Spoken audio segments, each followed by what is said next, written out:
आप सबको जय मसीह की और यीशु सहाय। आज के मनन में एक बार फिर से मैं आपका भाई अजीत होरो आप सबों का हार्दिक स्वागत करता हूं। मित्र, पिछले कुछ दिनों से हम लगातार भजन संहिता 23 पर गंभीर विचार विमर्श कर रहे हैं। आज बारी है भजन संहिता 23 और उसके 6वें पद की। यहां दाऊद ने इस प्रकार से लिखा, मैं आपके लिए पढ़ूंगा। निश्चय भलाई और करुणा जीवन भर मेरे साथ साथ बनी रहेगी और मैं यहोवा के धाम में सर्वदा निवास करूंगा। मित्र, आइए एक बार फिर से हमेशा की तरह इस पद को विभाजित करके देखें तो इस पद में भी दो महत्वपूर्ण भाग बनते हैं, यानी दो महत्वपूर्ण विभाजन इस पद के हो सकते हैं। जो पहला भाग है वो कहता है, निश्चय भलाई और करुणा जीवन भर मेरे साथ साथ बनी रहेगी, और दूसरा भाग या दूसरा विभाजन ये कहता है, और मैं यहोवा के धाम में सर्वदा वास करूंगा।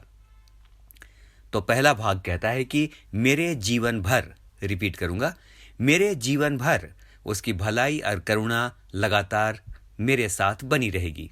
यानी इस भाग में दाऊद अपने पृथ्वी के जीवन के बारे में बात कर रहा है। He is talking about his worldly life.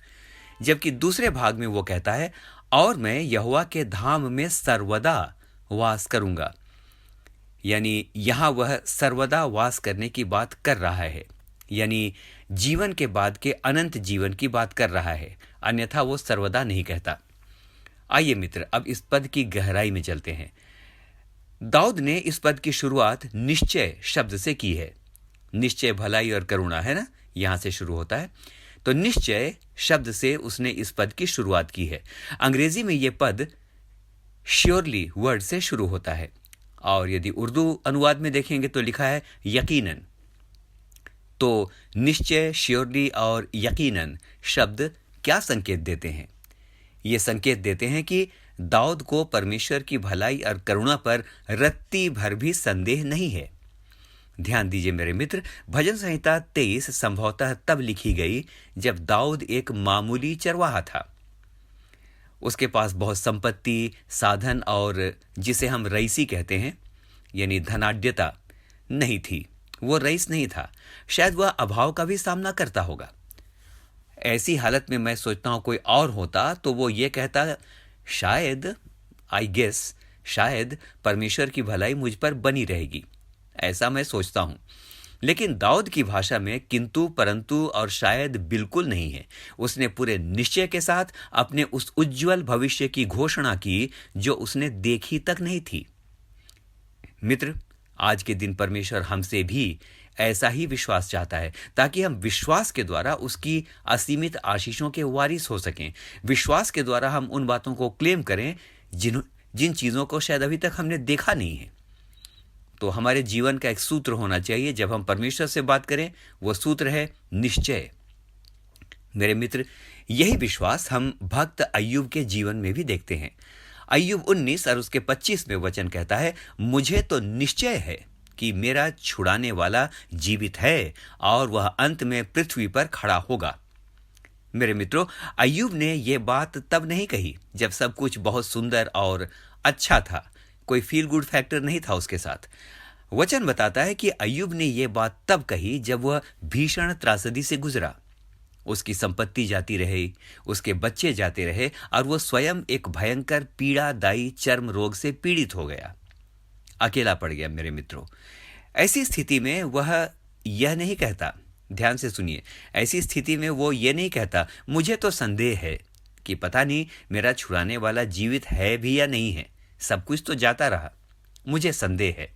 मित्र, सब कुछ लुट जाने के बाद ऐसा कहना कि मुझे तो निश्चय है कि मेरा छुड़ाने वाला जीवित है और वो मेरे लिए पृथ्वी पर खड़ा होगा, ऐसा कहना बहुत बड़ी बात है। मेरे मित्र, आज आइए अपने आप की जांच करें, क्या हमारा विश्वास भी ऐसा है? अगर ऐसा है तो परमेश्वर हमें वही आशीष देगा जो उसने अपने विश्वासियों को, अपने विश्वास करने वालों को दी, और निश्चित रूप से उन्हें देता है जो निश्चय शब्द के साथ अपने विश्वास की परिपुष्टि करते हैं। आइए मेरे मित्र, अब इसी पद की और अधिक गहन व्याख्या में चलते हैं। दाऊद ने कहा, निश्चय भलाई और करुणा जीवन भर मेरे साथ साथ बनी रहेगी। निश्चय। किंग जेम्स वर्शन अंग्रेजी में और मूल हिब्रू में यदि आप देखें तो भलाई और करुणा के लिए शब्द आए हैं, रिपीट करूंगा, भलाई और करुणा के लिए शब्द आए हैं गुडनेस एंड मर्सी। आप बाइबल खोल करके देख सकते हैं, गुडनेस एंड मर्सी।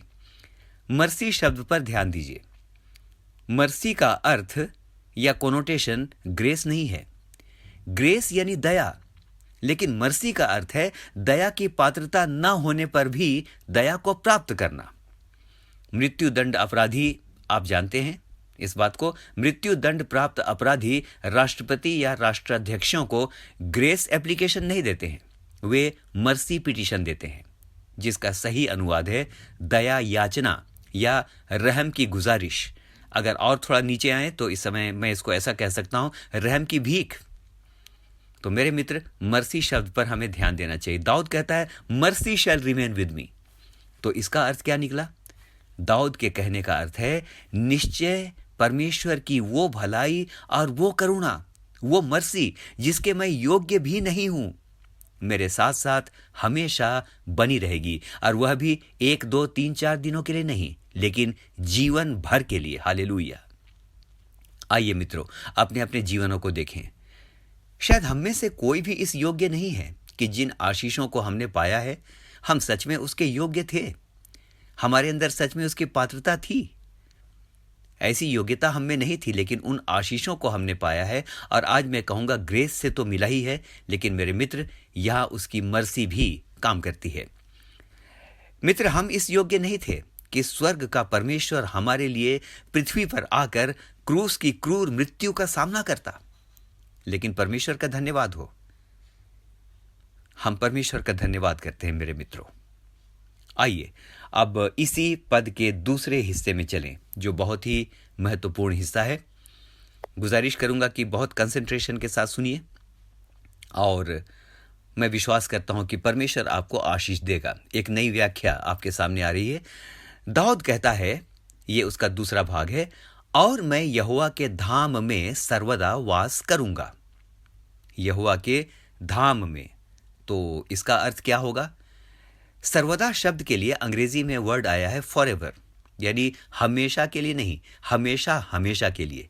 इसका भाव इस प्रकार से बनता है मित्र। तो इसका साफ अर्थ यह निकल कर आता है कि दाऊद आत्मा में होकर इस बात को जानता है कि इस जीवन के बाद भी वह यहोवा के धाम में सर्वदा वास करेगा, अर्थात वह अनंत जीवन को जानता है। लेकिन वो धाम कहाँ है? वो धाम कहाँ है जहां वो सर्वदा वास करने की बात कर रहा है? आइए मेरे मित्र, उसकी एक और भविष्यवाणी पर ध्यान करें। भजन संहिता 37 उसके 29 में वो स्वयं कहता है, धर्मी लोग पृथ्वी के अधिकारी होंगे और उसमें सर्वदा सदा के लिए बसे रहेंगे। इसको अंग्रेजी में सुनिए, इंग्लिश में लिखा है, the righteous shall inherit the land and shall dwell therein for ever. For ever शब्द यहां भी आ गया मेरे मित्रों। तो मेरे प्रिय मित्र, संभवतः दाऊद उस पृथ्वी की बात यहां कर रहा है जिसके बारे में प्रकाशित वाक्य 21 और उसके 2-3 में इस प्रकार से कहा गया है, फिर मैंने नए यरूशलेम को स्वर्ग पर से उतरते देखा, वह उस दुल्हन के समान थी जो अपने पति के लिए श्रृंगार किए हुए हो। और तब मैंने सिंहासन में से किसी को ऊंचे शब्द से यह कहते सुना कि देख, परमेश्वर का डेरा मनुष्यों के बीच में है, वह उनके साथ डेरा करेगा और वे उसके लोग होंगे और परमेश्वर उनके साथ रहेगा। मित्र, क्या ही धन्यवाद! दाऊद इसी धाम के लिए कह रहा है कि मैं वहां सर्वदा वास करूंगा। एक नई पृथ्वी, एक नई दुनिया। उस गीत को मैं याद करता हूं, ये दुनिया हमारी मिटेगी, एक नई दुनिया फिर से बनेगी, सब नया होगा, सब नया होगा, राज करने मसीह आ रहा है। मेरे मित्रों, दाऊद इसी धाम के लिए कह रहा है कि मैं वहां हमेशा वास करूंगा। आइए अंत में उर्दू के अनुवाद पर आएं। वास करूंगा के लिए उर्दू का शब्द आया है सुकूनत करूंगा। It's a wonderful word. सुकूनत करूंगा यानी वास करूंगा ही नहीं, इसका अर्थ हुआ वास करूंगा और बड़े सुकून के साथ, बड़ी शांति के साथ मैं वहां वास करूंगा जहां ना भूख है, ना जहां प्यास है, ना जहां निंदा है, ना जहां आंसू है, ना बीमारी है, ना जुदाई है और ना मृत्यु है। ये नया आकाश और नई पृथ्वी है जहां मैं सदा सर्वदा के लिए मसीह में होकर वास करूंगा। तो आइए आज एक नए अंदाज में आज के मनन को समाप्त करते हैं। आइए विश्वास से अपने जीवन और अनंत जीवन के लिए, रिपीट करूंगा, विश्वास से अपने जीवन और अनंत जीवन के लिए एक बार फिर से भजन संहिता 23 और उसके 6वें पद को एक साथ कहते हुए समाप्त करें। आइए एक साथ कहेंगे, निश्चय भलाई और करुणा जीवन भर मेरे साथ साथ बनी रहेगी और मैं यहोवा के धाम में सर्वदा निवास करूंगा। आमीन। आप में से सबको और हम में से हर एक को परमेश्वर बहुतायत के साथ आशीष दे। आमीन कहूंगा, आप भी आमीन कहें। आमीन।